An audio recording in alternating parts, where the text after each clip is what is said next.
This show contains adult-orientated content. You're listening to Smegcast with Matt, Gary and Devon.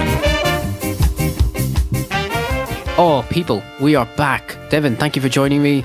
Thank you for having me. Oh, you know what, man? I always feel that I never had enough Patrick Swayze in my life. And I've never had someone enjoy one particular Patrick Swayze movie as much as you enjoy it. And what was that movie? It was Roadhouse. Roadhouse. Fucking Roadhouse. Now, the thing is, too, because probably, we've got a wide range of listeners, so there's people probably more of a slightly older generation who would know Roadhouse. Oh, yeah. But then some of the younger listeners probably aren't really familiar with Roadhouse, because I know in recent times with Roadhouse, it's often been referenced on that show, The Family Guy.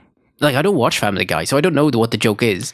But I know they just repeat Roadhouse over and over and over again in one episode. Is that right? Yeah, because pretty much what's happened is, I think, Peter Griffin, he goes into like one of those video stores. And you know how sometimes they have those specials where they would just sell DVDs or videos for, $1? Oh, yeah. Those ex-rentals. Like bargain bins. Yeah. The thing. And so he grabs Roadhouse and he's just, oh man, this is the greatest movie you've ever seen. So basically he tries to resolve every conflict with like a karate kick or a punch. So it's so true. So basically, he wants to turn a light switch off. Kicks it, Roadhouse. Tries to turn, the steering wheel of a car. Instead of using his hands, he kicks the steering wheel, Roadhouse. Yeah, right. So you can solve all the world's problems by using the advice that Patrick Swayze gives you in that classic fucking movie. I don't know about you, but I've had very few conversations with people who actually know the movie, seen it, and liked it. Yes. Like, it's just not a big movie. It's like a small cult success now.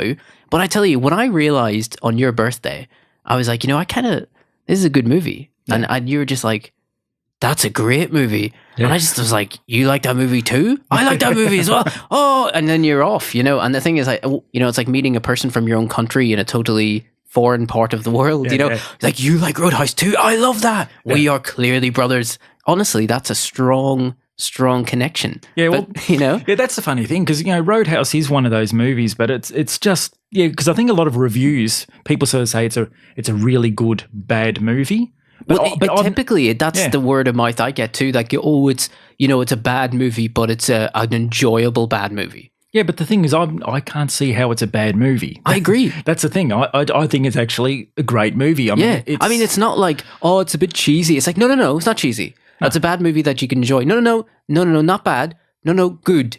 Yeah. Really good. Like, quality movie. Like, you watch it and it's like, how did this not be the biggest movie of that year?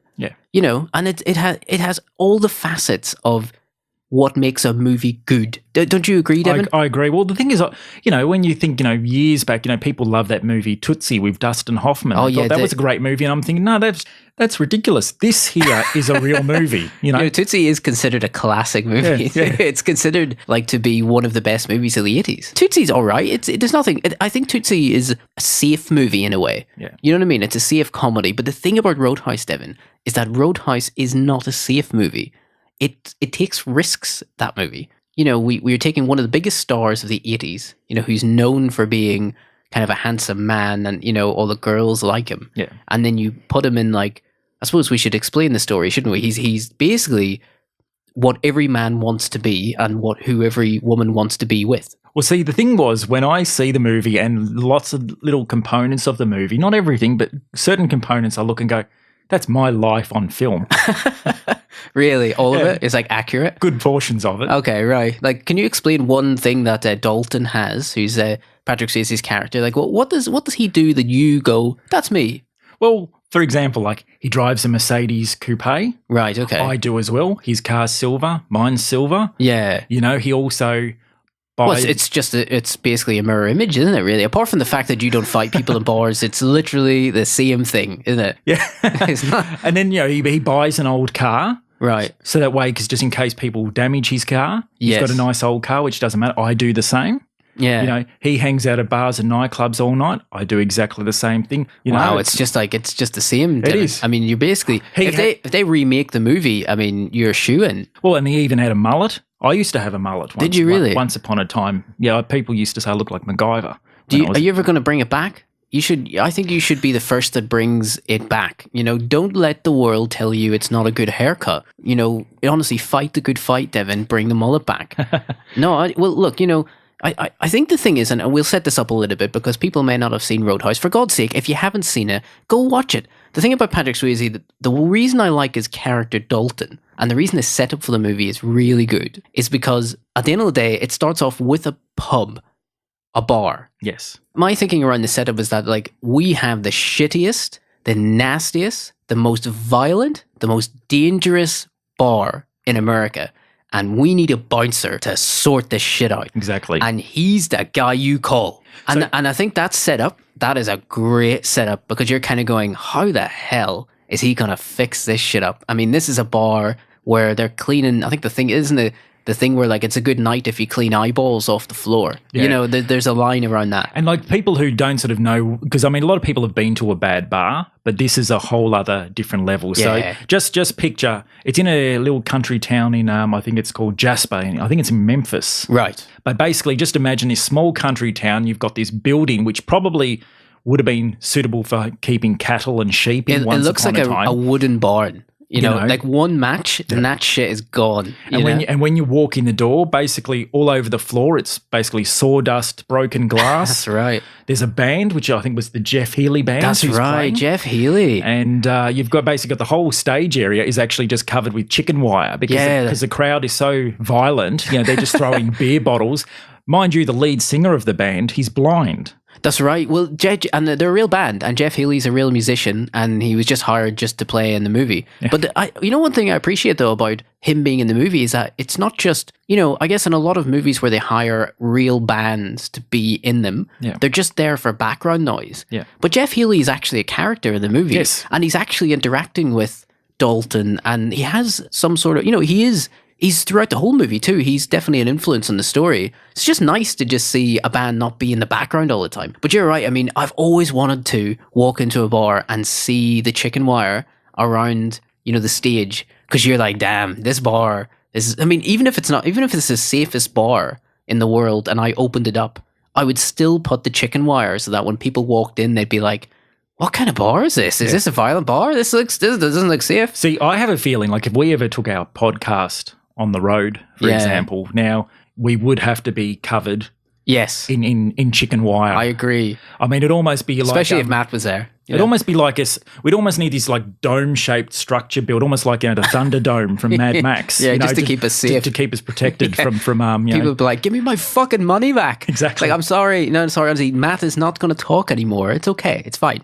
Because obviously what we're talking about is Dalton, if we're setting the story up, Patrick Swayze, he works in like a really good New York bar, a real sexy one, right? Yeah, it's it was called Bandstand. Bandstand. And it's one of those kind of places where actually one of the first scenes you'll see is there's like an attractive woman pulls up into the car lot with a Ferrari. Right. So that's sort of just already telling you the kind of clientele. I mean, those bars don't really exist, I think, anywhere else. I mean, it would have to be in New York, Exactly. Yeah, that's the thing. And so, like, you could park your Ferrari in the parking lot of the bar and it would not get, stolen. Yeah, it's a pretty good pub. You can always gauge how good a pub is by how safe your car is outside of it, right? Yeah, well, let's put it this way. I mean, if you're going to park a Ferrari in the car lot, you're doing good. You're doing all right. Yeah, I figure. And so, like, he's head bouncer. Yeah. See, I don't know what the hierarchy of bouncers are.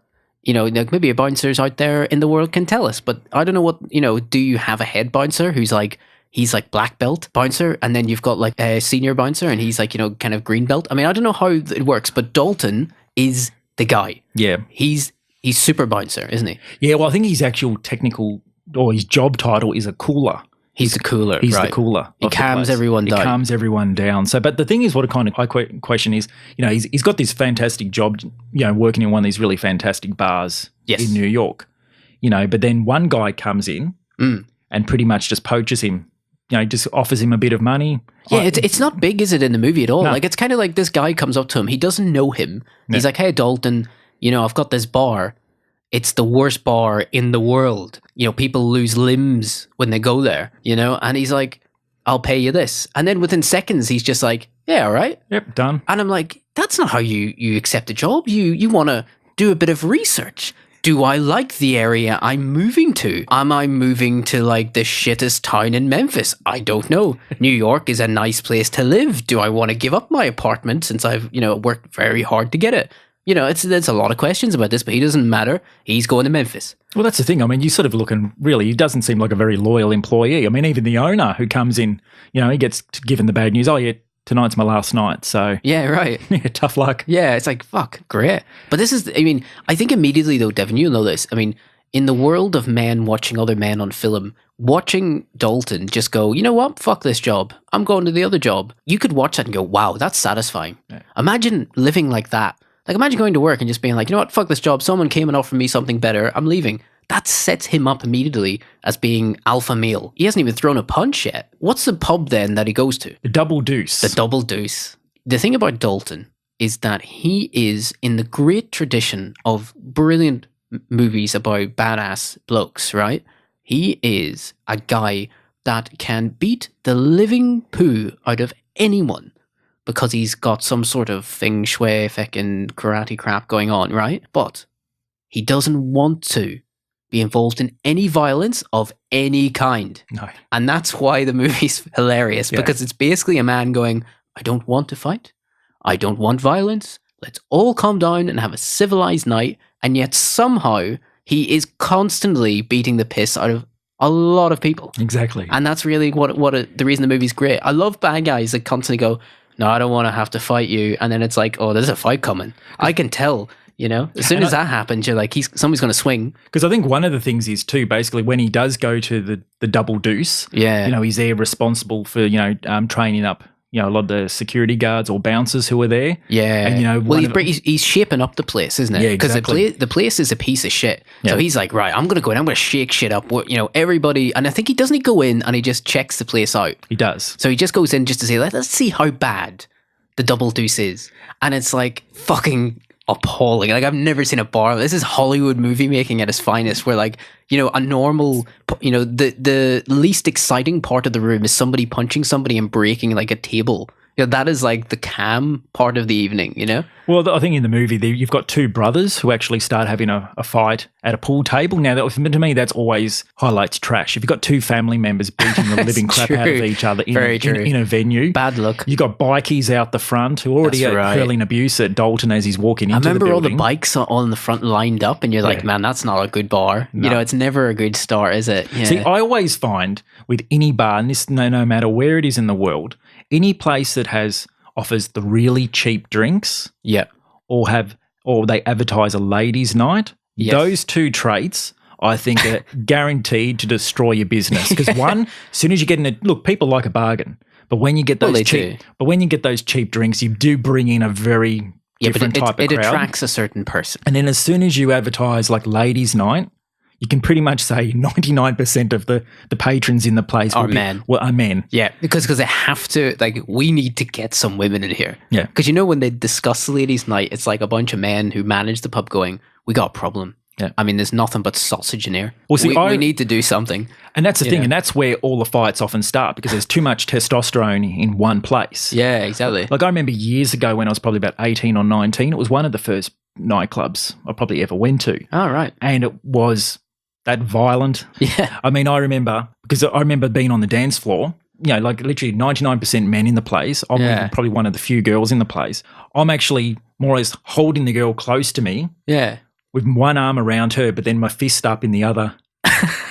Up in the air, just kind of like, because it was fuck off. Yeah, that's pretty much what it was. You know, like you see these movies. You know, that's great. That's brilliant. I mean, I can imagine you, Devon, going, "She's mine, she's mine," and that's pretty much what it was like. But then I remember, because it just got too chaotic on the dance floor, and I remember, and we said, "Man, this place is bad. This place is dangerous." And they go, "What do you mean? It looks like it's fun." I said, "Well, look around." I said, "You know, look around at the average person here, right?" Yeah, yeah. And so, have you ever seen those movies, right, where like there's a bad guy and he'll have like a tank of piranhas and he drops a bit of blood in? And then the piranhas just go nuts. Yeah, exactly. That's what this place was like. It was literally like that. Like I said, piranhas, you know, reacting at a drop of blood. It was insane. And of course, well, you know, when we think about Roadhouse, the reluctant hero that can kill anyone. Yeah, that's a great character to have. I mean, Steven Seagal built his whole career on this. Yeah, you know, the idea is like, I don't want to fight. I care for the environment and all animals. But you have touched me now, so I shall break your neck. Yeah, because the thing is too, like, and this is what I liked about Dalton. So, you know, Dalton basically, because apart from the fact that you and him are like practically brothers. Well, exactly. Yeah. But the thing is too, with any place, there's what I call a control spot. Okay. And that's what Dalton does. He walks in. So what is a control spot then? Explain this. So for me, a control spot is basically a place where you can really see, you can be part of the action. Right.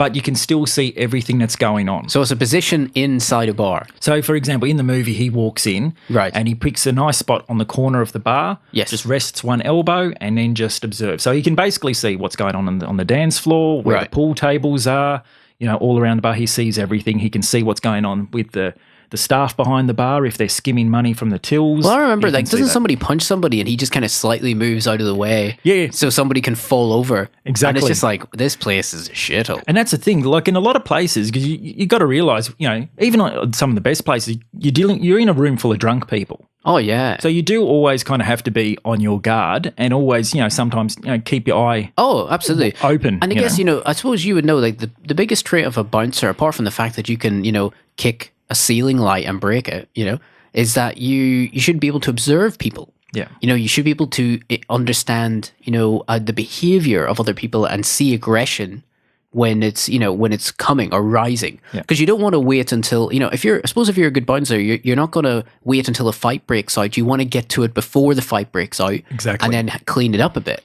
See, and that's the thing, and that's where the difference is too. With what's good about him is because see, there's usually two types of people who work in the bars. You've got what you call bouncers. This is the most in-depth conversation, by the way, of Roadhouse there's ever been. Yeah. No one has ever taken the movie this seriously, but go on. Because usually, look, there's security guards and then there's bouncers. So there actually is a difference. So a security guard is usually a person who's qualified. To do their job. And then a bouncer's not. Whilst a bouncer is usually just a guy. literally a big guy who'll grab you and throw you out onto the front Fair path. enough, yeah. Out the front. We see, though, the behavior of like security guards, I suppose, is good that they're qualified. And obviously, some of them carry guns too. So you need to have like licenses and there's bureaucratic shit around that. You got to have certain things. But if you're a bouncer, that I've always seen bouncers misbehave. Yes. In bad way. And you know this too. Patrick Swayze is the best of what could be considered a bad bunch. Because their reputation is terrible. Yeah. And see, that's why he's called the cooler. Because rather than being aggressive and throwing people out, he basically, and one of his mottos is, you be nice. That's right. You be nice. If someone calls you a cocksucker, as he uses the line in the movie, goes, you still be nice. That's right. If someone calls your mother a whore, you be nice. Yeah, it's so true. Yeah, that's how it is because what is it's great advice though, generally. Yeah. Because like that's life advice. Exactly. You don't even need that to be because how many times in people's lives you jump, especially people that are naturally quite angry, they jump on shit too quick. Yeah. It's like, dude, it's just a guy calling you stupid stuff. Yeah. It's not real.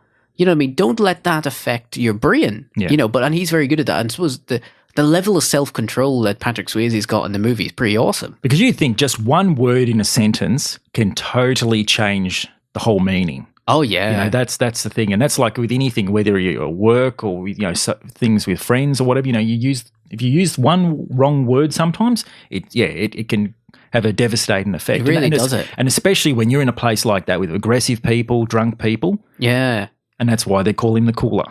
That's it. And this is why he's the best. And I suppose he's brought in here and, he's the guy that's going to clean all this crap up. But, just on that thinking of bouncers misbehaving slightly as well, because we probably have some stories around this. I mean, this is how bad it got. Like, I actually remember being out with you and we seen a bouncer, like, go after people and stuff. And there's no fucking around. Like, it is very scary in a bar whenever something does go quite wrong. Yeah. Because I've seen bouncers like chase after people right next to me, and really they're very violent against people when that happens, and it's quite shocking, you know. So I think the real life component of being in a bar that's violent, we've both seen it. It is shocking, man. It's not like comedy. It's like fuck, like this is dangerous. And but I remember walking down the street in Dublin, and one of the friends we were with, she had a beer in her hand.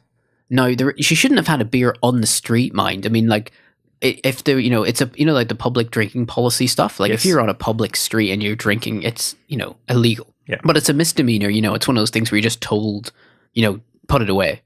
It's not a big deal, but you shouldn't be doing it. But she was carrying a beer. She wasn't drinking it. It was just by her side. It was open. And as she was walking down the street, a bouncer from a place that we did not walk near walked right up to her from the door of the club and took it straight off her hand and said, you shouldn't be doing that. And then walked right back. Wow. And in fairness, she cracked in the way that you do sometimes late at night. I mean, she lost it. And I totally understood why. Yeah. Because you have basically a control freak, a power-hungry bouncer, actually playing a police officer's role. Yes. And we were furious. Yeah. Like, he has no right to tell people on the street what they should and should not be doing. Yeah. And that's the kind of mentality I always remembered around bouncers, that I think there's a component of them that joined the bouncing industry because they like the idea of having that kind of policeman authority, telling people what to do, all this kind of stuff. Yeah. Yeah, it's and pretty... you definitely do have ones who I think are there for, the power. And that's also in the movie, because Dalton observes one guy who says, you basically don't have the personality for this type of job. That's right. Because there is one guy who's just unusually aggressive. Rather than, just dragging someone out or, escorting them out, he's pretty much will just pick up a chair and smash it across their back and then drag it and then drag them out. Like he almost starts fights, not ends them, And I think you're right. And then so what happens obviously in the movie is that, after that terrible night that he's seen and all the staff like completely messing up, I think every woman in the bar got punched at some point. I don't know why women go to the Double Deuce, because it seems like every one of them either gets sexually assaulted or punched. You know what I mean? It's one or the other. It's not a place for a woman to go. I suppose the setup of the movie is ingenious, isn't it? Because it basically creates a playground of bad behavior that someone like Patrick Swayze can just clean up. I mean, isn't the male fantasy generally, Devon, it's really just kind of being able to walk up to some guy and be like, hey, buddy, cut it out. Don't do that. What are you going to do about it? Well, I am going to kick you until you cry like a little girl. That's all it is. And Patrick Swayze is the embodiment of that exact fantasy in this movie. See, and that's what there's one scene that I like where I think there's a girl who jumps up onto a table and she's like dancing on the table, and her boyfriend's going, "Oh yeah," like kind of erotically, like getting everybody turned. It's like she almost single-handedly turns the bar into a strip club, and it's just a shitty bar. Exactly, and I think the boyfriend's going, "Oh yeah, baby, shake it, whatever. Let's get everybody, get the money, let's do it." And it's just like, dude, this is not that kind of bar. You're at the wrong place. And then I like, because I think one guy who's basically been trained to learn the ways of Dalton. Of Dalton. He sort of, taps he's a black belt in Dalton. He's pretty much tapping him on the shoulder and saying, "Oh, excuse me, sir, can you please get down?" And the guy's going, "No, get out of here." That's right. And then Dalton... Because he's trying to be polite, isn't he? He's like, "Oh, excuse me, lady, can you please, And he's like, dude, get out of here. We don't want to, we were having some fun, And then... Doesn't Dalton then encouraging him? He's like, go again. Like, no, try again. I think the young guy tries 2 or 3 times and doesn't work. And then Dalton walks up and sort of says, "Look, he asked you to leave." And the guy goes, "Oh, what are you going to do about it?" And so Dalton pretty much just grabs the guy by the hair and rams his face and breaks a table in half and smashes his face on the table and breaks his nose. And he goes, "Okay, you're free to go." Yeah, exactly. Which is kind of like, damn, I wish I could do that.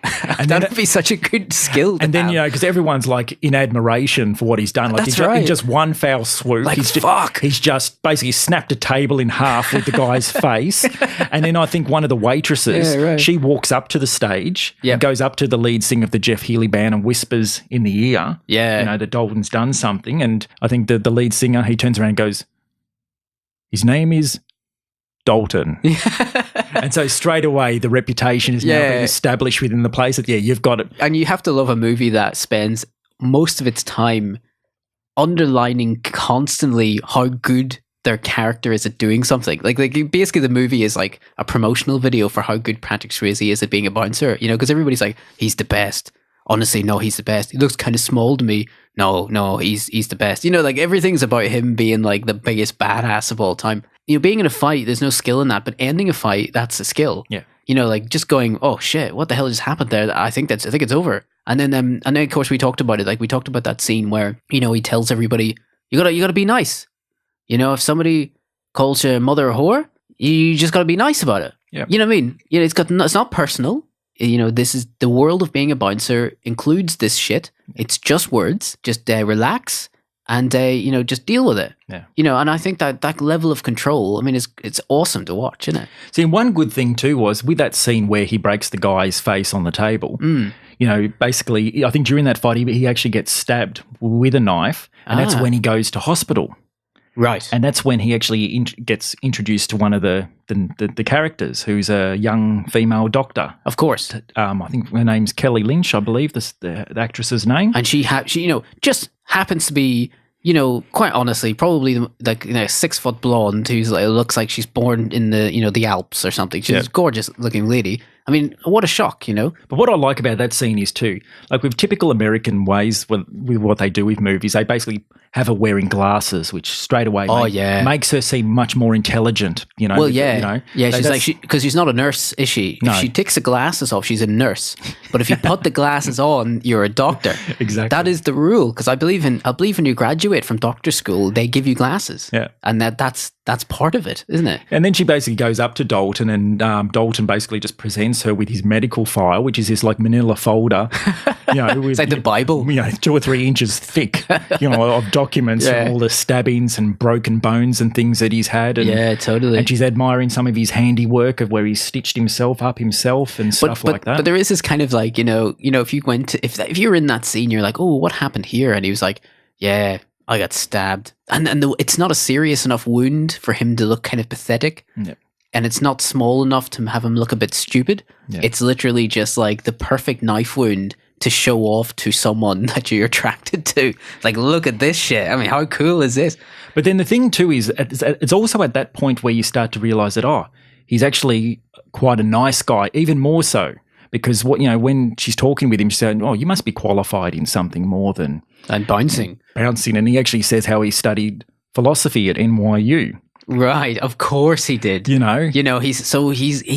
He's an intellectual kung fu master. Yeah. He's like, he thinks about the kicks. And then so you think about he's studied he's well educated, but then he's quite interested in a young female doctor as well. So it shows that he's in a different a different level of class. I know, compared to everyone in the town of Jasper. But Devin, you can literally hear a screenwriter go, God, he can beat people up, but I need a bit more depth to this character. He studied philosophy. He's a thinking man. As he beats the shit out of people, as he breaks a man's face on a table, he's thinking, what would Plato do in a situation like this? True. It's so stupid.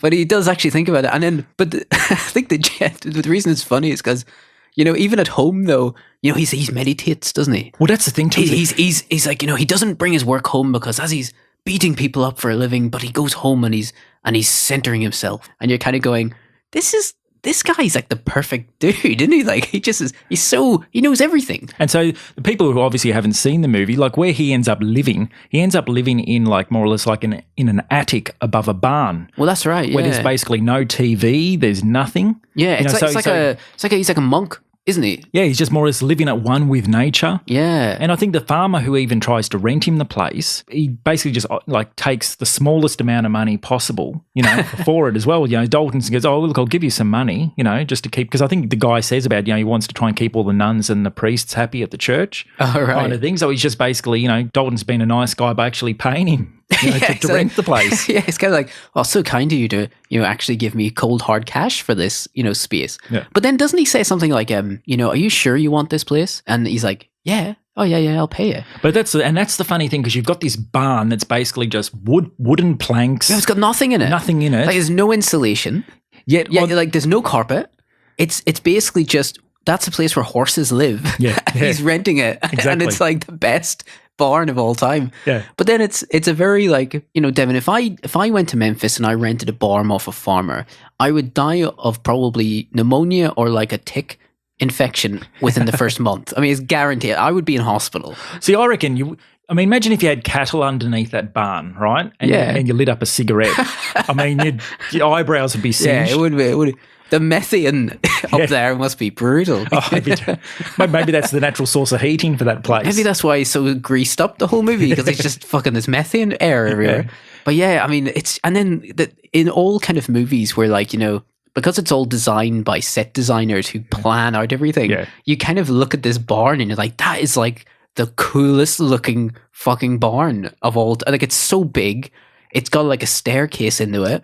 He's got a giant window that has this view of the countryside that looks like he's looking at a fucking painting. You look at his barn, you're just jealous. But then mind you, when they say like grass is always greener on the other side, well, just think what's on the other side of the river. Oh, yeah. There's the big bad guy who then gets introduced into it, and basically he arrives by helicopter. That's right. So he parks a helicopter on his back lawn. Which immediately makes you go, he's a bad guy. Because only bad guys arrive in their own helicopters with their name on it. So more or less, the guy's got a house. It's almost like Elvis Presley's Graceland type of house. Like a real old kind of colonial, solid American big, like Gone with the Wind house, right? Yeah. Huge big thing, isn't it? And the helicopter lands, and that's when you start to go, oh, who is this guy? Who is this man? Yes, why am I being introduced to him? He looks rich and thoroughly, thoroughly detestable. No. He must be the bad guy. Yeah. And it's so true. And the movie sets up geographically, it's perfect. Like even symbolically, the fact that Dalton's at one side of the river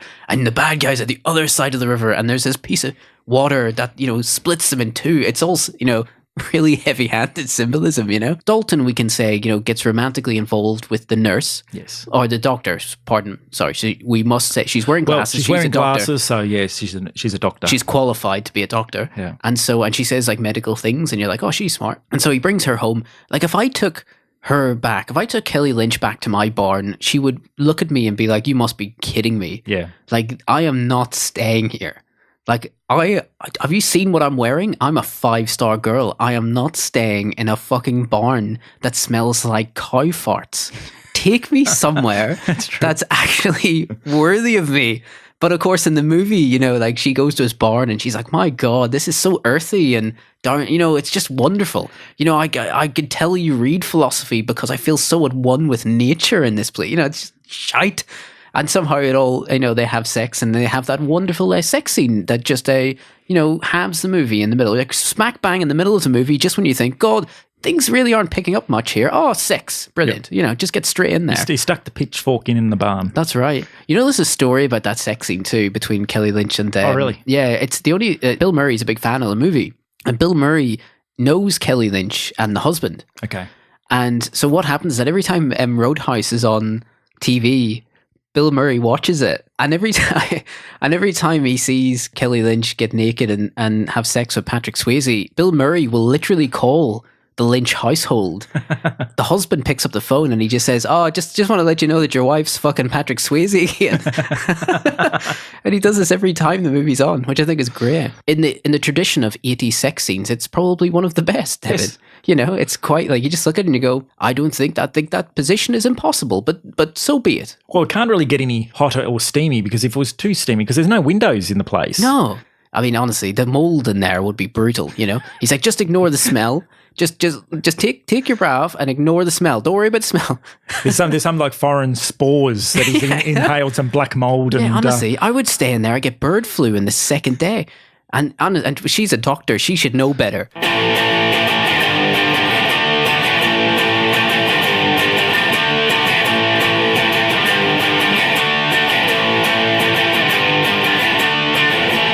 Well, because, Dalton obviously is living in this old, beaten-up old barn. Yeah. Now, one of the cars he actually buys when he goes to Jasper is an old Buick. The funny thing is that car today is now quite a classic. So it's called a Buick Riviera, 1964 model. Right, and so he buys this... So you know this very well, but he buys a car so that he can park it, and then he doesn't give a shit if people can dent it and beat it up. Exactly. And if he pisses someone off by throwing him out of the club and they damage the car, it's like it's fine. Yeah, that's right. Yeah. So there's no real risk for him too. Yeah, so basically, what ends up happening is the car obviously gets damaged. And what he does is he goes to an auto part shop to get a few things. Right. And that's when he actually then gets introduced to the bad guy. Face to face. Face to face. Yeah, right. Because am I right to say, isn't there a scene where because Ben Gazzara is the guy that plays a bad guy? Yeah. And great actor, man. The guy was wonderful. And such a smarmy, egotistical bastard of a guy, but much older than Patrick Swayze as well. But isn't there a scene where Ben Gazzara's character, I forget what his name is now, but he's driving down the street, and because he's the guy that pretty much owns the town, owns the police, he's like the mafia. Yeah. He's just driving side to side, crossing lanes. Yeah, just zigzagging all the way down the road in his Mustang. That's right. And so Patrick Swayze just sees this, and he's like, "What the hell is this?" And then he almost crashes into the guy. Yeah. But it's a great scene because it establishes character where Patrick Swayze is the controlled, disciplined, straight road, obeys the rules kind of guy. Yeah. And then you've got the bad guy and he's just driving all over the road and almost kills him.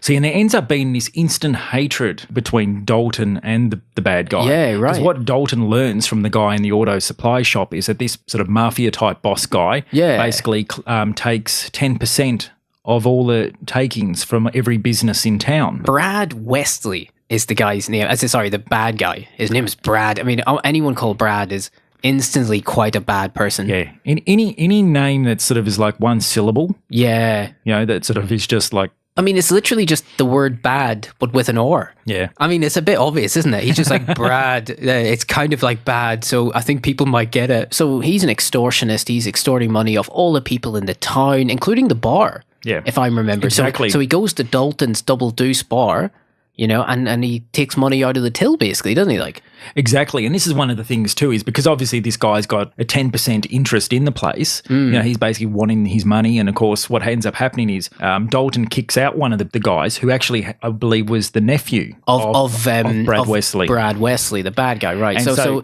he's, once you start picking on members of the mafia of this tiny little town, he's going to get in a bit of trouble. See, and that's where then things start to turn nasty for Dalton. But luckily, Dalton does have a bit of a backup plan. He does. And this is the thing about Roadhouse that's quite good, is that, because Patrick Swayze is such a perfect specimen of a man, the movie actually creates a situation where he's in over his head. Yes. Which is quite good, because you think the guy can take on anything. But there's a couple of things he can't do. And so he gets some backup. Basically, so the guy that he calls in he trained Dalton how to be a bouncer. Exactly. So everything Dalton learned, he learned from, what's his name? Wade Garrett. Wade Garrett. Oh, man, Wade Garrett. And who might be the coolest guy of all cinema. Like, all of it. I think if you're going to be, because let's put it this way, everyone gets old. That's right. Now, if you're going to be an old person, you want to be that guy. I so agree. Because, what I love is when, basically Dalton ends up ringing Wade Garrett. Wade Garrett's working in a bar, and it's like a strip club. It's like a strip club, wet t-shirt night. That's right. The topless girls are like winking at him and all sorts of stuff. It's kind of like it doesn't look boring at all. This guy is fit.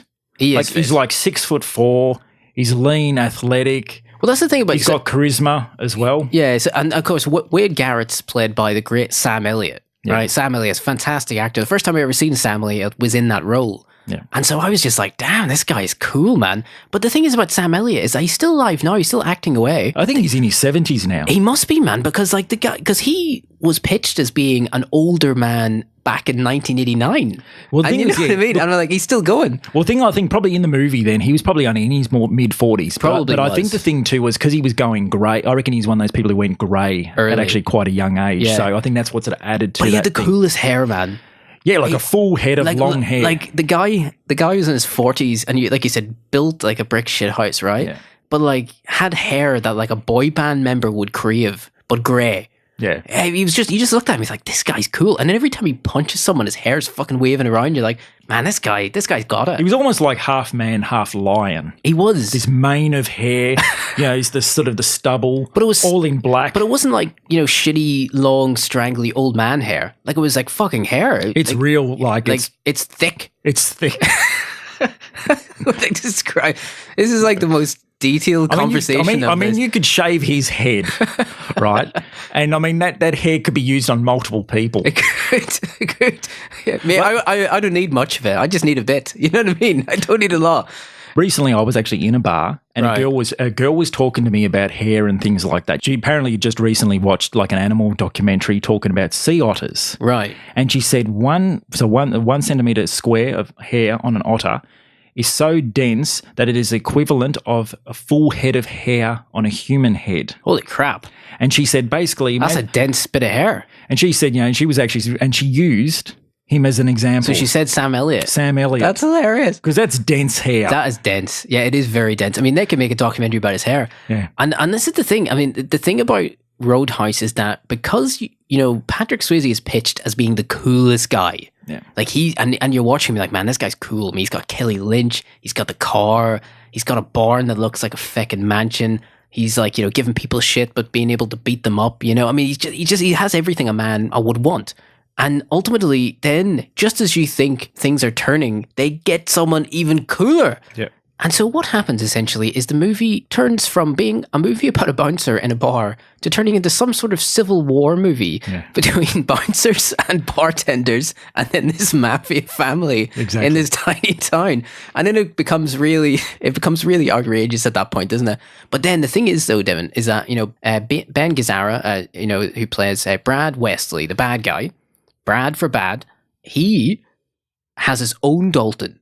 Yes. Which is why the movie gets even better, because because obviously as a physical specimen, the bad guy's in his 60s, right? He's like Brad Wesley. He's an old guy. He's not, physically, he's never going to be able to compete with the two bouncers. He's the kind of guy who would break a sweat hitting a golf ball. He would. He'd have the patches. Yeah. Yeah, absolutely. And so how does a rich man compete with a real physical guy? Well, what you do is you hire your own version. Exactly. And so he hires this guy, and I'm trying to think, my brain is telling me that he's like some fucking European fucking dude. Yeah, because he's not, I don't think he's American in the movie. He's sort of like, I think he might be American, but he's just, he almost looks like an Italian version of Patrick Swayze. Yeah, Italians. He's almost got like a sort of, or a bit like Billy Ray Cyrus almost. He's got he's got the mullet as well. He does. He's his name is Jimmy. His name is Jimmy, but Jimmy's like, you think you're the only one in town that can beat people up? Yeah. And then Jimmy's like, he's kung fu too. He must have read Plato as well. Yeah. You know what I mean? So like he's kind of the anti-Dalton. There is a scene where kind of Jimmy is in the bar in the Double Deuce. And of course, there's this kind of like, ooh, he looks like he's a bit skilled. That might be a bit of a challenge for old Dalton.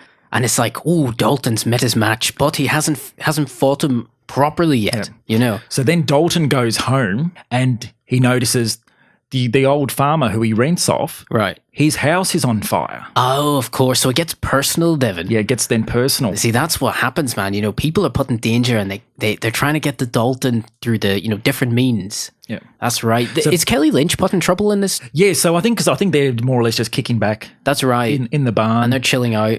Just breathing in the methane fumes from the cows underneath the barn and stuff. And I think that's the thing, Dalton's always been cool and he's kind of dissociated himself from the violence for the whole movie. Yeah. But now shit's getting real. Exactly. Now they picked on his family. And that's when, basically he knows the barn's on fire. He quickly runs in, rescues the old guy, but then he's going, who's done this? Yeah. And then he sees Jimmy riding on a dirt bike by the water's edge. And he goes, that's him. And he runs after him on the guy's on a dirt bike. Yeah, right. And he's running with that much anger on bare feet. Yeah. In tracksuit pants. And they have that little skirmish on the waterfront, don't they? Which, for people that haven't watched the movie, it is, without a doubt, a great skirmish, and yet ends in the most shockingly violent scene. I mean, the thing about Roadhouse is that it's relatively tame as an adult, action movie. And then just randomly, there's a scene where Patrick Swayze is fighting good old Jimmy, Italian Jimmy, and then he rips his throat out. Yes. I'm not like he kicks him in the throat or he chokes him. No. Literally grabs his throat with his hand and rips it out. And you're like, what the fuck just happened? Even when I was watching this movie, I was like, first time I watched it was like 12. I was like, fucking hell, man, that's violent. Yeah. Because there's a little bit of history casually mentioned throughout the movie where Dalton is rumoured to have killed a person. Right. But he doesn't want to talk about it. But I think he did rip out someone's throat. Previously. Back then. Because when I was hearing it, I'm sort of thinking, well... Did you hear that story about Dalton? I mean, maybe he went to maybe he was a music fan and he went to see someone that was a really terrible singer and then he reacted by tearing out their vocal cords. I mean, we just don't know, Devon, what the story is, but we do know that he did rip out someone else's throat. But he did it a second time in the movie and I was in shock. But the one unsettling thing I found about that whole fight scene was... Right. When I think basically Jimmy's got Dalton in a headlock. That's right. And then he more or less whispers in his ears, I fuck guys like you in prison. Now, I tell you one thing. To me, that's just off-putting. Like, if I was in a fight with someone and they said that in my ear, if I was Dalton, I'd be sort of thinking, like, what, does this guy have a crush on me or something? Yeah, are we going to have sex now? You know, is that why I'm in this position? Like when he was in prison, like was there, instead of like a picture of a pin-up girl on the wall, is there like a picture of Dalton on the wall? Yeah, like, I mean, like is Dalton his type? You know, what? You know, I mean, it's just really, I mean, he's just trying to pick the guy up at that point. You know what I mean? He's just like, I'm not going to lie, I kind of am attracted to you. I mean, he's just like this whole sort of punching. This is like a bit of foreplay. That's the part where he's like, right, that's it. I'm going to recover now, you know, and then he goes off and he rips the guy's throat out a second later. Because, I mean, you don't want the guy who's confessing that, you know, he fucks guys like him in prison, holding him from behind. Yeah. I mean, you don't want that. No. You don't want that. Just really adds You tension. are going to want to like fight and kick and scream and do whatever you want. He's like, right, that's it. And look, we might be into spoiler territory, people, because as you can probably tell, me and Devon are basically reenacting the entire movie of Roadhouse, which is what we're doing. But it's, you know, if it's going to be spoiled, you know, to be honest with you, the movie's been out for like nearly 30 years, so get over it. But you know, I suppose what happens is that, you know, our best friend Wade Garrett, the mentor of Dalton, you know, the man that so coolly taught Dalton how to be Dalton, he unfortunately kicks the bucket. Yeah. Because I think what happens is Dalton goes back to the bar and he sees his old friend dead. I think he was stabbed. I think he was stabbed, probably. And, you know, we know how tough he was. He was probably stabbed like 100 times. You know what I mean? Like when they killed him, they were like, fuck, we better really stab the shit out of him because he keeps coming. Like, go, you know. See, the one thing I learnt about stabbing someone was, I actually learnt this from the movie. Did you learn this in prison, Devon? No, I actually learnt this from the movie Turner and Hooch. Oh, God. You remember Turner and Hooch with Tom Hanks? I believe they show that to policemen to train them. Probably do. I probably do that. Because I don't know if you remember, like in Turner and Hooch, there was an old guy who lived on the docks or on the jetty, and he gets stabbed. Right. Now, one of the things I heard was, if you stab a man in the heart, he can still scream. But if you stab him in the lungs, he can't get out a peep. Oh, I see. Okay. And apparently they were trained to do that in special forces. Right. Well, so is the recommendation then to go for the lungs? Go for the lungs. Because then he can't go, oh, God, you know, and scream. Right, okay. Exactly. Well, I suppose that probably makes sense, Devon. Actually, true. Because if you get stabbed in the heart, then you just start going, oh, my heart. And then if you get stabbed in the lungs, you're going to go, oh, my lungs. But you can't do that. Yeah. So we've probably just taught our listeners how to kill people. Well, no, effectively. Self-defense, Devon. Self-defense, that's everything on this. Look, let me put a disclosure here. Everything we're talking about in this podcast is self-defense orientated. We have no interest in inflicting pain upon others. That is not what we do at Smegcast. No. We're about good things. And everyone in the movie is an actor.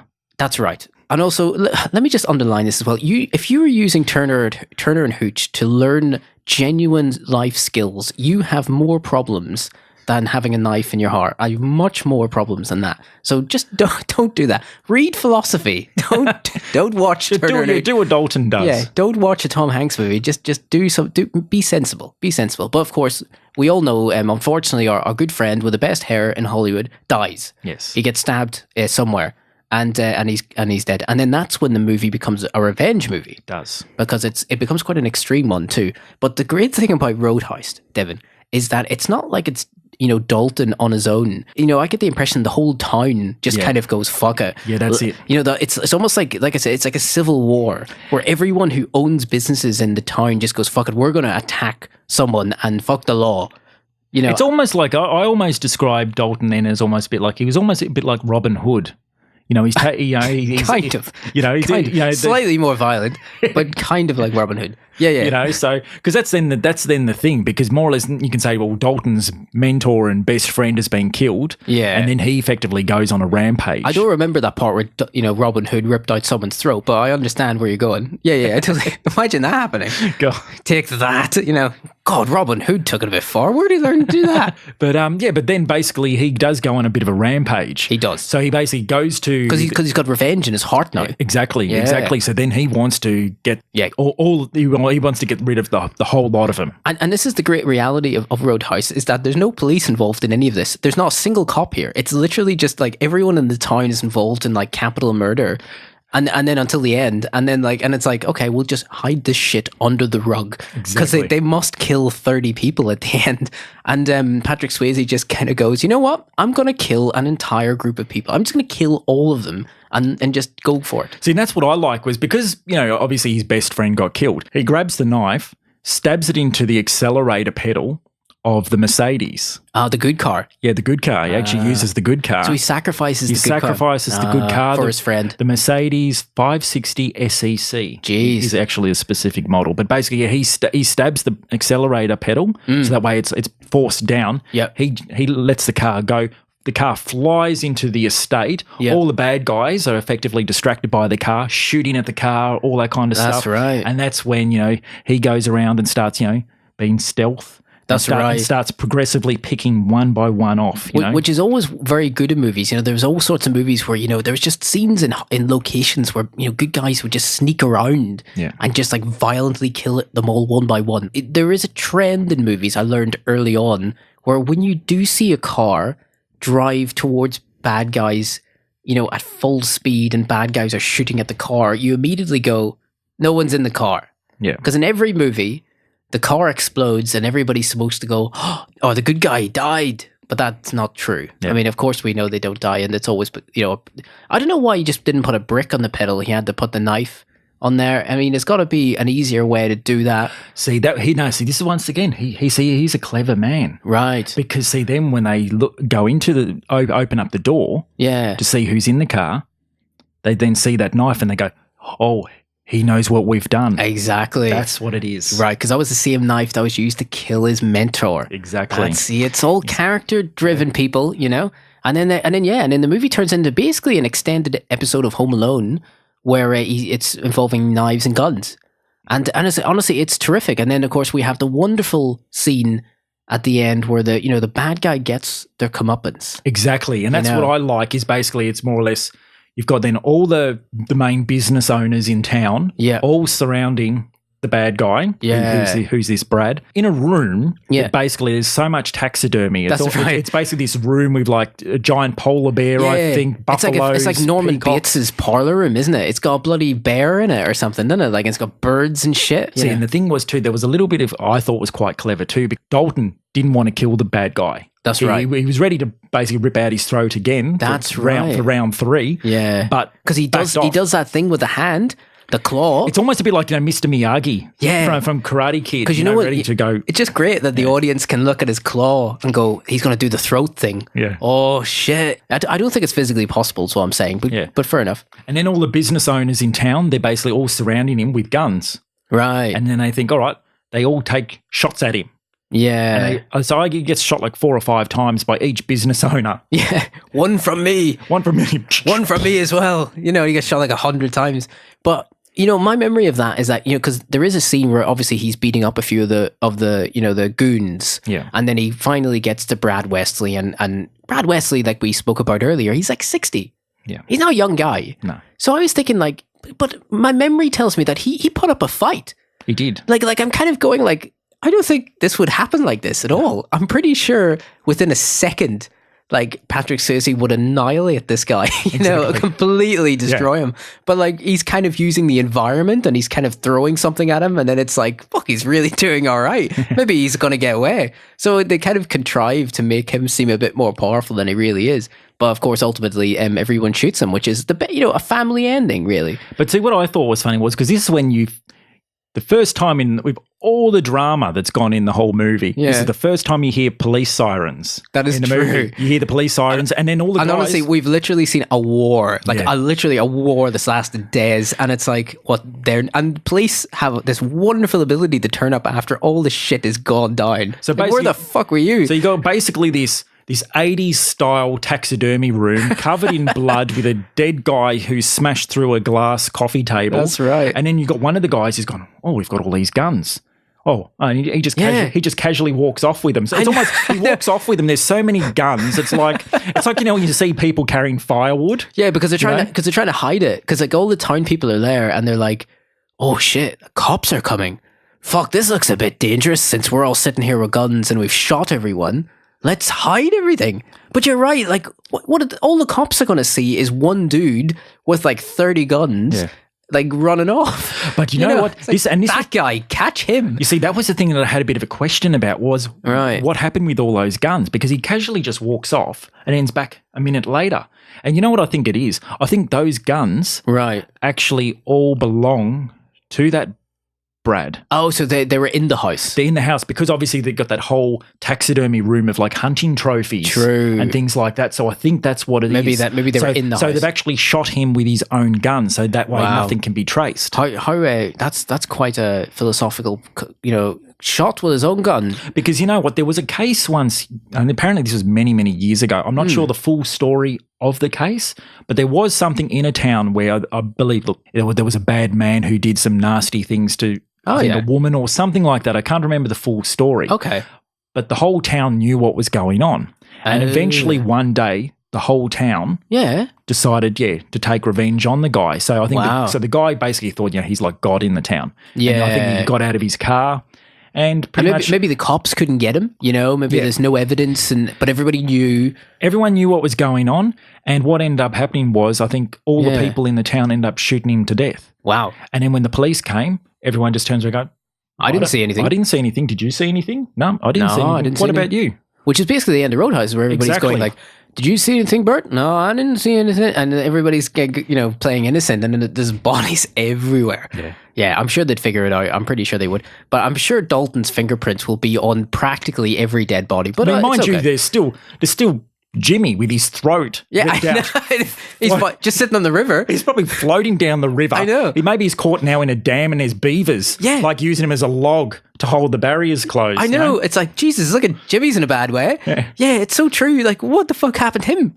Like, as soon as they find him, and it's like, hang on, it's like Dalton lived in that barn, which is 5 feet away. That's definitely him. You wouldn't need to be a genius to connect Dalton to pretty much the murder of like 10 people. Exactly. But that's the thing about classic old movies, is that you kind of go, fuck it. He'd be okay. But I do have to tell you this though. Yeah. I actually have to tell you, this is quite funny.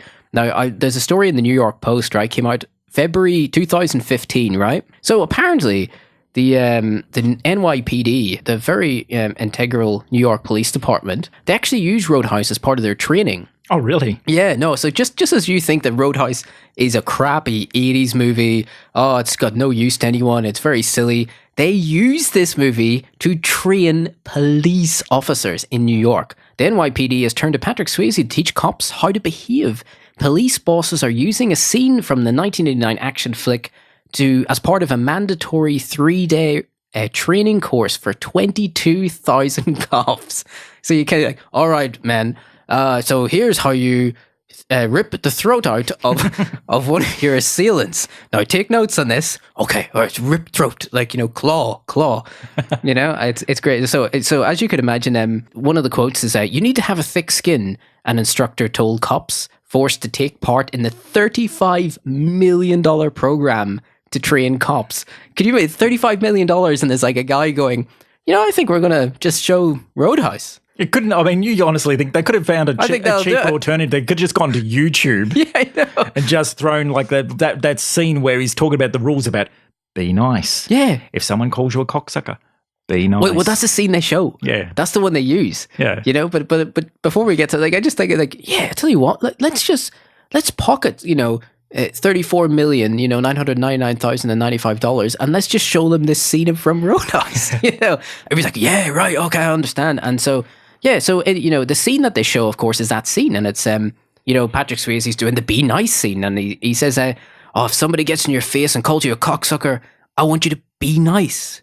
Ask him to walk, be nice. If he won't walk him, but be nice. If he can't walk him, one of the others will help you and you'll both be nice. And so this is the scene they show. And apparently they use this to train cops to keep a cool head, which makes sense. It's just, they just need to make sure that they don't show them the other part of the movie, which is deeply, deeply violent. But that's one scene you could use, I guess. But it's just hilarious to think the rest of the movie is entirely inappropriate to show cops.